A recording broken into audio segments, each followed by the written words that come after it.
power of thought transmission. Thoughts are not material. They do not reside inside your skull, nor are they stored in the folds of your brain. Thoughts exist in the vast metaphysical field, an infinite broadcasting space filled with frequencies and channels of consciousness. A human being is not a generator of thought but a receiver and transmitter, a living biotelevision. You don't create thoughts. You tune into them. You catch the signal, you focus your attention, and in doing so, you begin to broadcast that same program into your personal layer of reality. Each thought stream is like a television channel. The one you focus on becomes your world's soundtrack.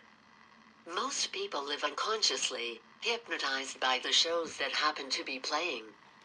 They believe these thoughts are theirs, not realizing they've merely tuned into a channel dictated by habit, fear, or social programming. But a conscious person can choose the broadcast. You can intentionally shift your attention from one stream to another, just as you change channels on a TV. When you do that, when you consciously choose your mental program and keep it stable, your layer of reality begins to reconfigure itself to match your chosen frequency. Reality is one for everyone, but each person lives within their own unique layer of it. You are not changing the world itself, you are shifting your alignment within it. Your thoughts act like a tuning fork, drawing to you the circumstances, people, and events that correspond to the vibrations you emit. When you fix your attention on something long enough, it begins to materialize. The thought form becomes a stable wave in the field, and your world bends around it. This is not magic. It's resonance. What you hold in your mind continuously begins to echo in your outer world. Yet, the greatest mistake of humankind is passivity. Most people stare at the mirror of reality as if it were an external movie, forgetting that the film is their own reflection. They are mesmerized by what appears on the outer screen, reacting, judging, fearing, instead of adjusting the inner projector. To create your own world, you must reverse the direction of your gaze. Stop watching the outside screen. Turn your attention inward. Don't receive foreign programs, broadcast your own. When you consciously and systematically transmit a thought form, not as a fleeting wish, but as a stable frequency, your personal reality gradually assumes the configuration of your intention. This is not daydreaming. It's precise energetic work. The true secret lies not in wishing, but in maintaining the broadcast long enough for resonance to occur. There are no hidden mysteries, only the discipline to think deliberately and the patience to allow the mirror of reality to adjust its reflection. Those who master this art become the architects of their destiny. The law of mental resonance. It does not matter whether you pronounce your thought forms out loud or silently, words are secondary. They are nothing but vibrations of air. What truly matters is the frequency of your thinking, the consistency of your mental transmission. If you walk through life as a living transmitter, consciously broadcasting one or several chosen programs, the configuration of your personal world will slowly begin to align with them. Thoughts shape reality not through intensity but through repetition. You don't have to scream your wish into the universe, you simply have to hold it long enough for the echo to return. Reality, like a mirror, adjusts gradually to a steady reflection. This is real work, not daydreaming or fantasy. The secret that so many seek has never been hidden. There are no forbidden teachings. Everything is open to those who are ready to look. But few persist long enough to see results. The mirror of reality moves slowly, and only patience and inner steadiness can hold the course, while nothing yet seems to change. There's another nuance: automatic, unconscious thoughts have little power. Mechanical mental chatter is like background noise, it doesn't reach the field deeply. The true external intention is triggered only by thoughts that come from the heart, those that are felt sincerely, when mind and soul act as one. Written thought forms have even more strength. There's wisdom in the saying, what is written with a pen cannot be erased with an axe. When you don't just think but write, you activate both hemispheres of your being, mental and emotional, forcing them to unite. That's why authors often find that the stories they write begin to manifest in real life. Their creative projection eventually enters the physical world.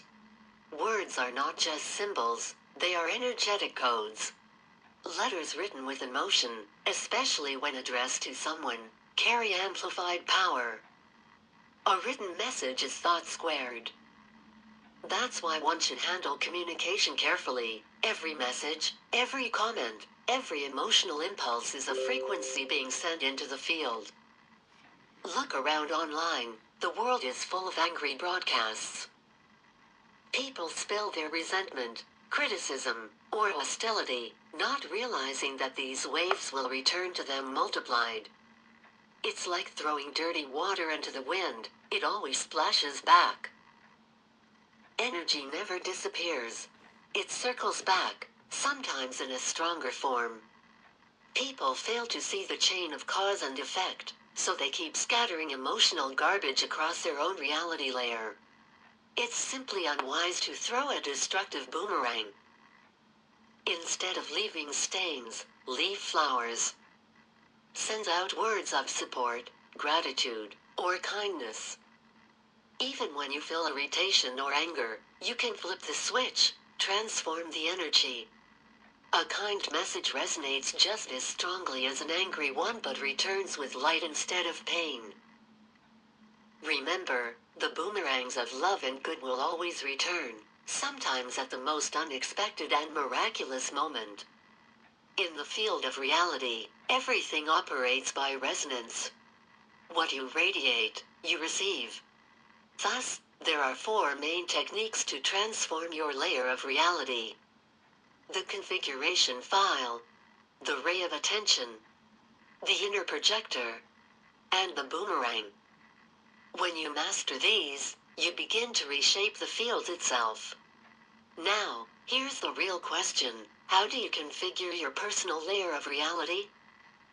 The answer is simple.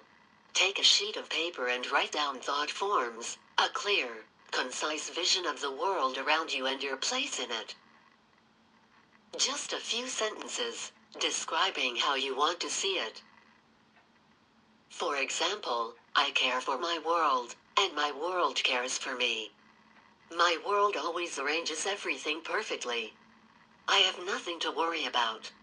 Everything unfolds in harmony. My life is transforming into a cozy, balanced space. I am successful. I look radiant, and every day I become better and brighter. I am a magnetic, luminous being. People sense it and are drawn to me.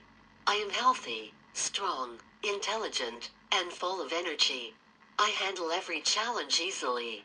The force is with me, guiding me, so everything I do turns out brilliantly. And so on, you can modify, add, or clarify as you wish. This is how you create a kind of configuration file, a metaphysical config.sys for the operating system of your personal universe. Writing your world's configuration on paper helps organize your thoughts and intentions. Chances are, you've never sat down and deliberately described the reality you truly wish to live in. So do it. Write down your vision. This configuration file will serve you in the beginning, until the parameters are deeply engraved in your consciousness. But don't display your list publicly. Your thought forms are private, a sacred dialogue between you and your world, with which you'll manifest them. Now, what next? First, whenever you look at the world, look through the lens of your chosen configuration. In other words, look inward first, then at the reflection. No matter what happens outside, focus your attention on what pleases and supports you. Ignore the noise and irritation. Let the static remain, for now. You simply turn away from it. Soon, all that clutter will be blown off your planet.